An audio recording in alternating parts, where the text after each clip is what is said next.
জামাত ইসলাম দেখেন এইটা আসলে একটা অমানুষের দল।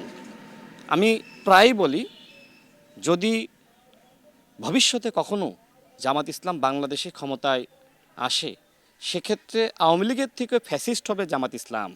ইসলাম দেখেন, এই জামাত ইসলাম কিন্তু বাংলাদেশে রাজনীতি করার সুযোগ ছিল না।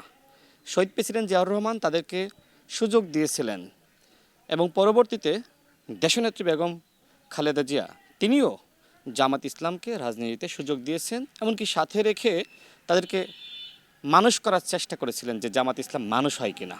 কিন্তু এই যে ইবনে সিনা, ইসলামী ব্যাংক সহ তাদের যে প্রতিষ্ঠানগুলো রয়েছে, সেখানে দেখেন যে শিবির না করলে সেখানে চাকরি করা যায় না। এইটাই তার প্রমাণ।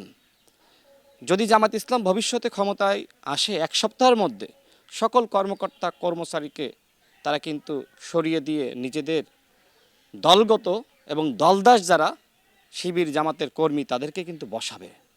সুতরাং বাংলাদেশের যারা সচেতন মানুষ তারা কিন্তু জানে, যাদের হাতে সেই ৭১-এর দায় বা রক্ত, সেই স্বাধীনতা বিরোধী দেশবিরোধী কোনো শক্তিকে দেশের জনগণ ক্ষমতায় আনবে বলে আমার কাছে মনে হয় না।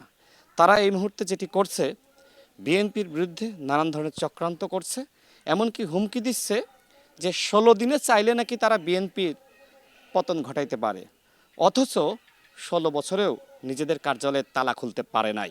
তারা আবার বিএনপিকে নিয়ে কথা বলে। এই জামাত ইসলাম, আমরা চাই যে তারা ভালো হয়ে যাক, কিন্তু তাদের যে কর্মযোগ্য বর্তমানে গালিগালাজ ছাড়া তারা কিচ্ছু বোঝে না। ওরা কি সংস্কার করবে? ওরা তো গালিগালাজে ভরা ওদের হৃদয়টা।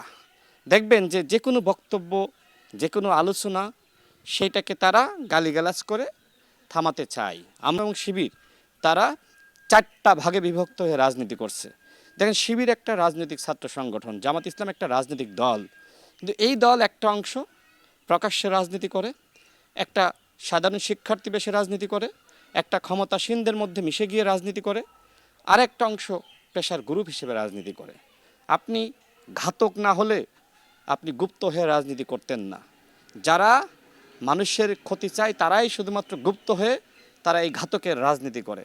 জামাত ইসলাম বর্তমানে বাংলাদেশে ঘাতকের রাজনীতি করছে, সংস্কার বা পরিবর্তনের রাজনীতি। গালাজ ছাড়া তারা কিচ্ছু বোঝে না। ওরা কি সংস্কার করবে? ওরা তো গালিগালাজে ভরা ওদের হৃদয়টা। দেখবেন যে যে কোনো বক্তব্য, যে কোনো আলোচনা, সেইটাকে তারা গালিগালাজ করে থামাতে চায়। আমরা যারা গণবান্ধব রাজনীতি করি, জনগণের কথা বলি, আমরা যাতে থেমে যাই, এই জন্য দেখবেন যে আমাদের নিয়ে নানান ধরনের মিথ্যাচার, প্রপাগান্ডা, এই কাজগুলো তারা প্রতিনিয়ত করছে। কিন্তু আমরা তো আসলে থেমে যাওয়ার জন্য আসি নাই।